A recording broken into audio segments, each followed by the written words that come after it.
Hey everyone. All right, so this is lesson number 13. Understanding limits as x approaches infinity. So this do now is actually, we did this in the other lesson, so we don't have to worry about it. So we talked about limits approaching like a vertical asymptote. Now we're going to be talking about what happens when x goes to infinity. So it's horizontal. So here's a picture of 1 over x. As x goes to infinity, what are we approaching? We kind of talked about this without really saying it when we talk about horizontal asymptotes. If we have 1 over x, if I plug in a really big number, 1 over a billion. 1, 2, 3, 4, 5, 6. That's a billion, right? That's really close to 0. And if you look at the graph, the y value is approaching 0. And we talk about how it approaches it, but it never reaches it. 0. Same thing on the other side. So 1 over x is kind of this set thing. The limit as x approaches 0 is just, as x approaches infinity, is 0. Because 1 over a giant number, it's going to be 0.00001. Right? So it's very small. And remember, with limits, we don't have to reach it. We just have to get close to it. How about number 3? We talked about that in the other lesson. What's the limit as x approaches 0? Well, from the right side, the limit is infinity. From the left side, it's negative infinity. So that means the limit does not exist, right? Because the left and the right have to be the same. All right, so how about this one? So the limit as x approaches negative infinity of 4 over x squared. So when we're talking about infinity, just think about a giant number. 4 over a giant number. 4 over a billion is pretty much just 0. Right? We're approaching it, we're not getting close to it. We're approaching it, we're not equaling it. Negative 10 over the square root of a billion, does that change things? No, because when we're getting to infinity, 10 over a Google, right? A 1 with 100 zeros. That's still a ridiculously large number. So it's 10 over a giant number is still close to 0. How about number 6? So we have that too. And this is why it's important to remember that we're allowed to break this up.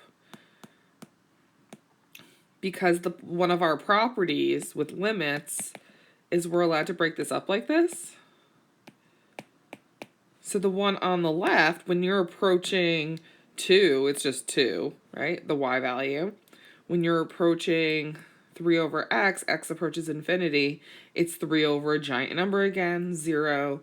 So the answer is just 2.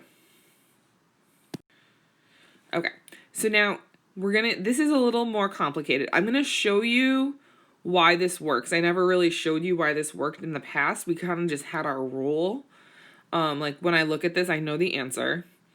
What we're going to do is we're going to divide every single thing in this by the highest power, x squared. I'm going to divide every single term. There's 1, 2, 3, 4. There's 5 terms. I'm going to divide all of them by x squared. So we have 3x squared over x squared minus 2x over x squared plus 8 over x squared all over x squared over x squared plus 1 over x squared. When I simplify that, we have the limit x approaches infinity of 3 minus 2 over x plus 8 over x squared all over 1 plus 1 over x squared. Right? So I just took each of those. This one, the x squareds cancel. The next one, this x cancels out with a squared, and so on. So now when I take the limit, 3 is just 3. 2 over x, 2 over a billion is pretty much 0. 8 over a billion is basically 0. 1 over a billion is 0. So all we're left with is 3 over 1. So the answer is 3. So when we were graphing these, I always told you that rule, like take the highest power on the top and the bottom and just cancel them out, right? These don't matter. Because when you get to a bazillion, that's not a real word. If I plug in a Google, even those exponents make a way bigger difference than even just the 2x. So all that really is left over and matters are these two. And since the x's cancel out, you're left with 3. All right, I'm going to do this one more time, where I'm going to divide by the highest power in the numerator. What's the highest power in the numerator? X squared. So I've got 4x squared over x squared minus 5x over x squared all over x cubed over x squared plus 1 over x squared. So that gives us the limit as x approaches, that's pretty, limit of 4 minus 5 over x all over x plus 1 over x squared. So when I go through, the top gives me a 4. The bottom, right, that's 0. This is 0. But that x gives me a giant number. You're not supposed to put 4 over infinity. I'm going to put just like a really big number. Because you're not really plugging infinity in. We're plugging in a really big number. So this whole thing equals 0. And I mean, when you think about it, when you plug in a really big number into the top, a really big number into the bottom, because the highest power on the top is less, right? If we just ignore those, that simplifies to 4 over x. The higher power is on the bottom, so the bottom is going to get a lot bigger faster as the numbers get bigger and bigger and bigger and bigger. Does it make a difference at like 10 or 100? Probably not. But when you get to a billion, 10 to the 1,000th power, when you get to those ridiculously large numbers that we can't even comprehend in our puny little human brains, that just doesn't matter. So it's 4 over x, which approaches 0. Okay, this one's a little more complicated. So I want you to pause and think about this one. So what numbers don't matter here? And notice number 9 and 10 are the exact same problem.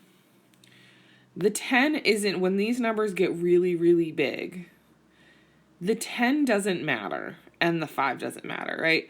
I always say if Bill Gates is walking down the street, or we don't even need to use Bill Gates anymore. Jeff Bezos is walking down the street and he sees $1. He does not care.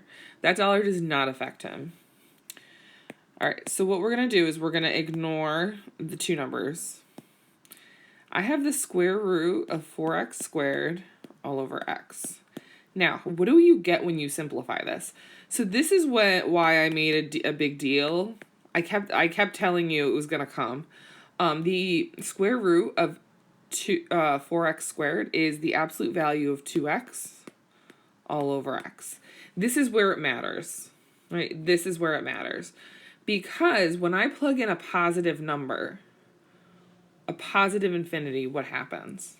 Well, so that's really the limit as x approaches infinity of 2x over x. The x's cancel and we get 2. However, in this bottom one, that's not what happens. If we look at this piece again, the limit as x approaches infinity, the absolute value of 2x over x, as we're going to negative infinity. Think about what the sign is when you plug in. When you plug a negative number into this, you have an absolute value, so you have a positive over a negative. When you're looking at the absolute value of x and it's the negative, remember it's a v, we're on this side, the function is actually negative x. So it's negative 2x over x. So for this one, the limit is negative 2. And this is why I kept making a big deal about the absolute value because it comes up in this case where you have to pay attention to the signs. Oops. All right. You should figure these out. You can do this on your own. You can use like tricks and stuff. You don't have to go through divide everything by, the highest power, things like that. So just figure out what are the answers.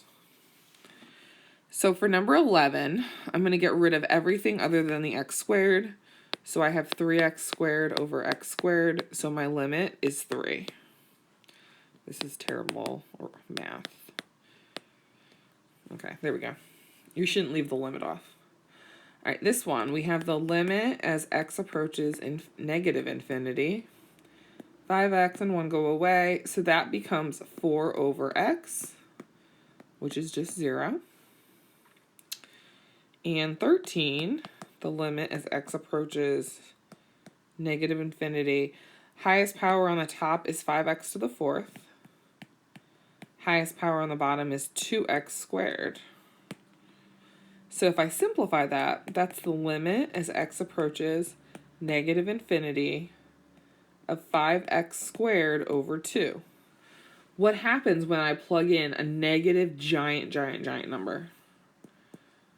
It's infinity, right?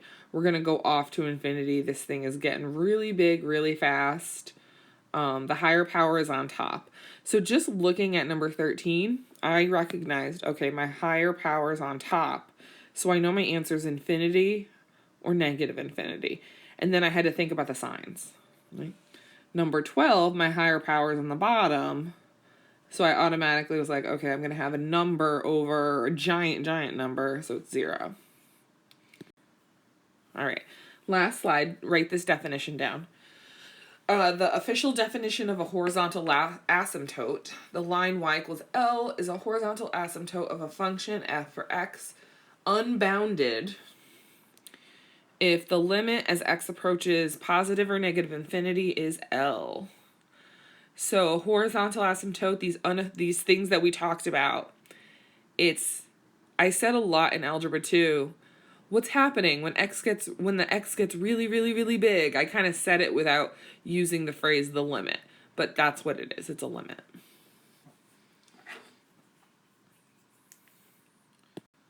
All right, and homework. We are coming to the end of limits. We only have a couple days left. So I hope this shouldn't have been a bad day. I think the earlier in the week was a little more challenging, but this stuff isn't that bad. All right, email me if you have questions. I'll see you later.